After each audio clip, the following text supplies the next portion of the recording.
Opinião: Júlio Redel e Osmar Campreguer analisam os principais acontecimentos da política no Brasil e no mundo. Está no ar Política com Pimenta. 7 horas mais 43 minutos, 7h43, voltamos na apresentação do seu Repórter Cultura, edição desta terça-feira, 8 de agosto, a hora certa por aqui, sempre no oferecimento de Lojas Rar, desde 1921, sempre presente. E nós estamos aqui com Osmar Bento Campreguer, já para o Política com Pimenta de hoje. Infelizmente o Júlio Redel não conseguirá participar aí do nosso programa hoje, do nosso Política com Pimenta. Ele nos avisou aí pela madrugada que não conseguiria participar, ainda não temos informação se aconteceu alguma coisa aí que o impediu, o que aconteceu exatamente que o impediu de estar conosco hoje pela manhã no Política com Pimenta. Mas certamente o Osmar está por aqui e nós vamos então conversar aqui com o Osmar sobre alguns temas que são relevantes na política nacional. Muito bom dia, Osmar. Bom dia, Odair. Bom dia, Aldori. Quero cumprimentar meu conterrâneo que eu encontrei domingo, Marcos Vicente, e os demais ouvintes que estão nos assistindo e vendo nossa imagem. Muito bem. Osmar, vamos lá. Então o bate-papo vai ser com você hoje aqui no Política com Pimenta, e o primeiro tema que a gente vai abordar aqui foi um assunto que repercutiu na mídia ontem e, lógico, né, são factoides que acabam saindo e acaba se aproveitando, né, dessa situação para repercussão.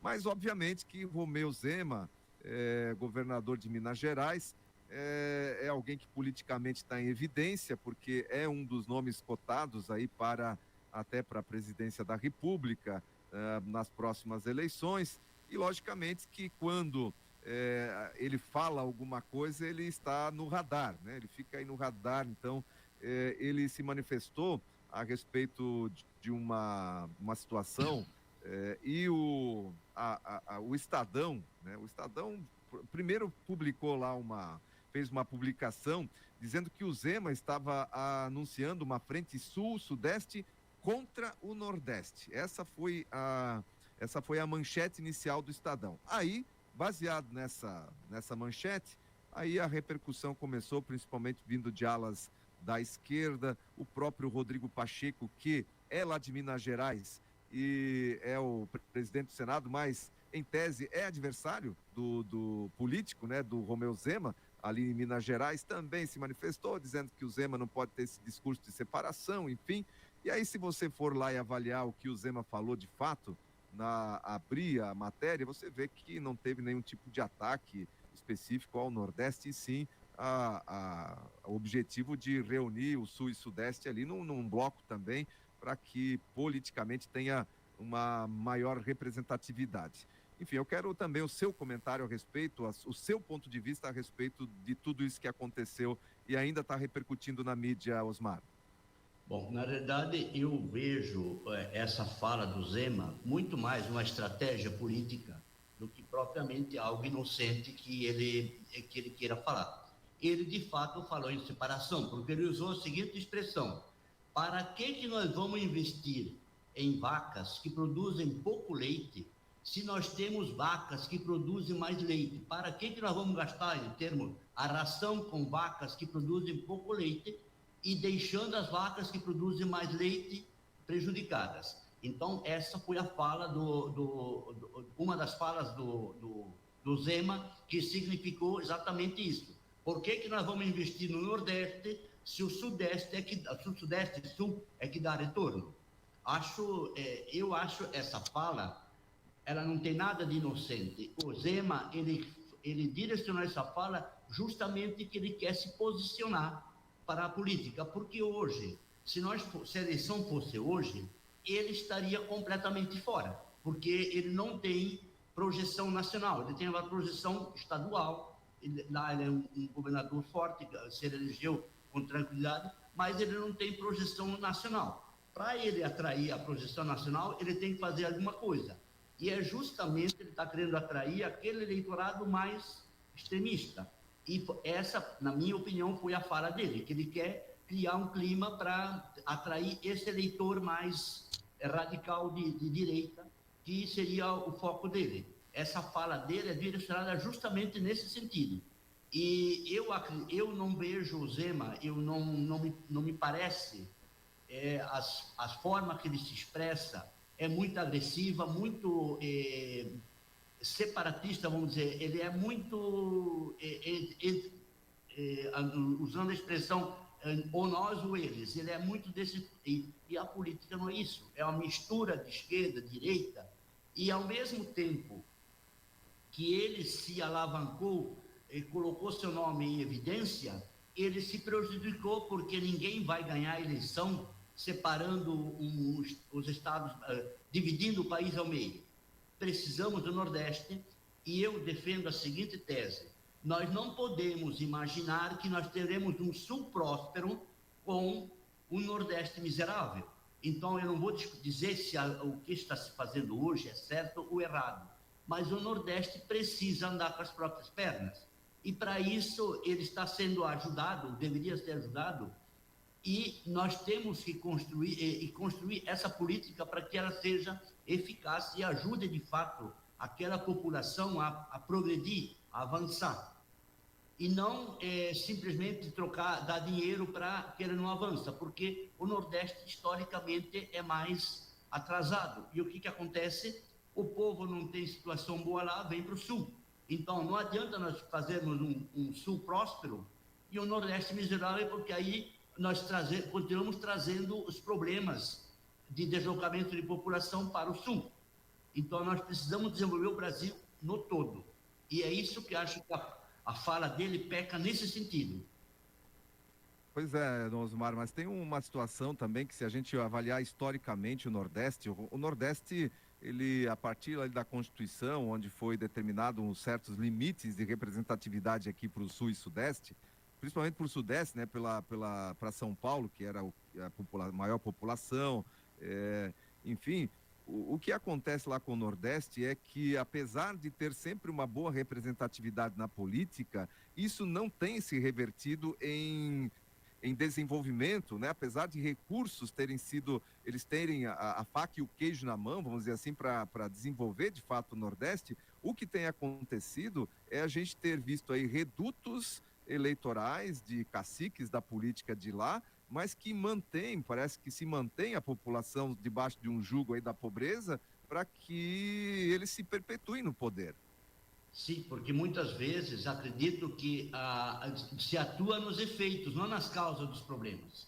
Então, olha, vamos lá, o Nordeste é muito mais representativo em termos de política do que o Sul.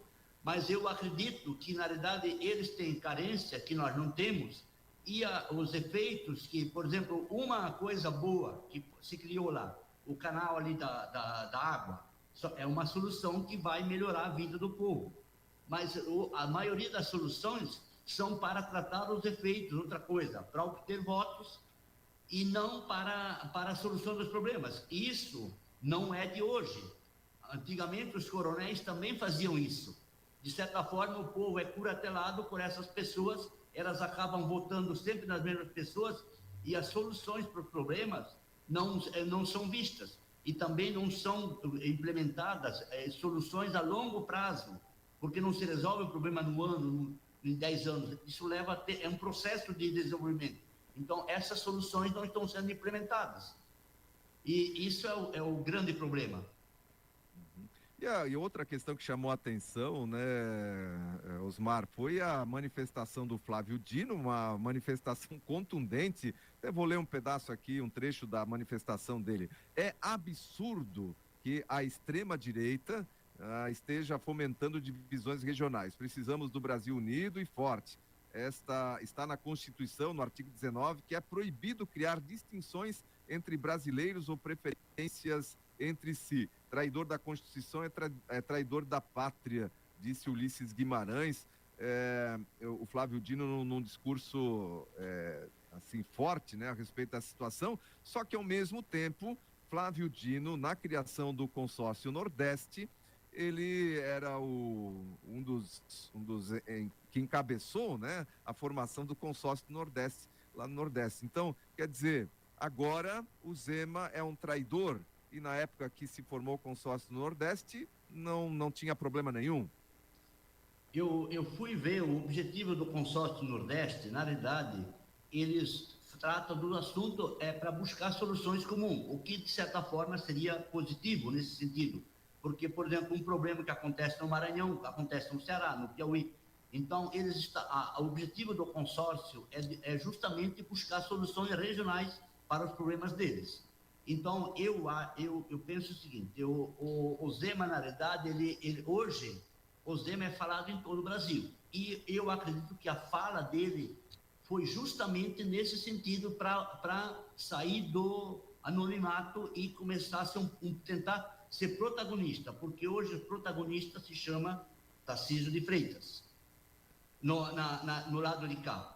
Então, eu acredito que essa fala do Zema tem esse significado, é sair do anonimato para ser protagonista, ou tentar ser protagonista, ou ser candidato, ou ter influência no futuro. Essa é a fala.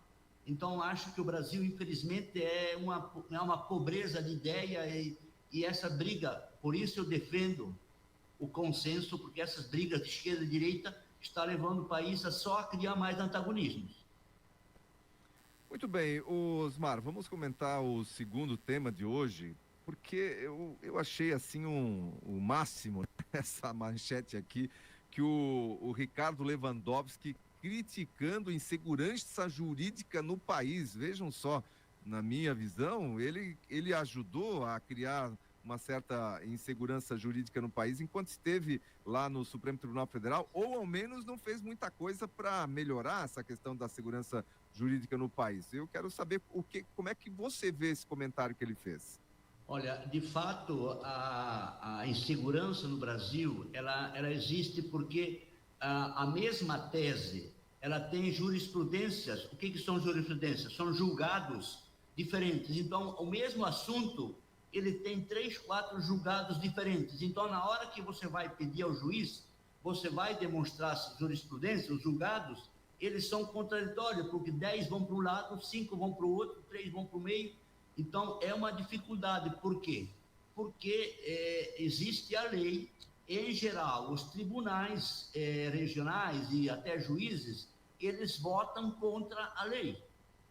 Eles votam diferente do que determina a lei, isso vai criando jurisprudências. Então, essa é a finalidade, porque o juiz deveria ser um garantista, que é votar de acordo com o que a lei estabelece, mas muitas vezes se abre exceção e isso torna a insegurança, a dificuldade de ter uma tese definida sobre determinado assunto tem esse entendimento. Os entendimentos são variados. Se você pegar um juiz do TR4 aqui de Porto Alegre, de um jeito, de São Paulo de diferente, então isso vai criando uma dificuldade.